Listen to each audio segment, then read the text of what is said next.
Dito tayo sa Robinson's Galleria ngayon. Susubukan natin i-park yung big bike natin tsaka slot kung pwede ba. Let's go. First time ko lang lumapag dito nung naka big bike, kaya naisipan ko tong content na to. Dahil marami pa rin talaga nagtatalo.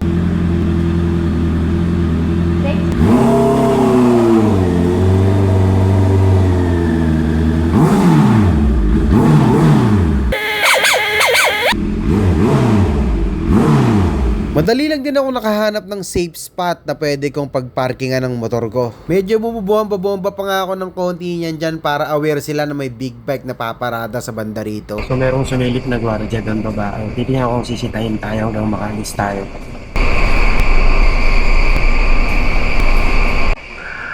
So merong lady guard tayong natatanaw dito sa banda rito, no? Sinilip na niya rin tayo kanina pero hindi naman niya tayo sinita. So ano po bang ibig sabihin nun? Ibig sabihin, safe tayo dito sa Robinson's Galleria. Sa totoo lang, alam nyo ba, 3 taon na tong motor sa akin at never pa naman ako nasita dito sa mga kilalang mall na katulad nito dito sa Metro Manila. Kasi sa totoo lang, mas marami pa talagang naninita dito sa social media. Lalo na yung mga walang motor. Pero naka-experience na ako ng masita ng 2 beses. Unang-una sa mga Mercury Drugs at pangalawa sa Robinson's Tacloban.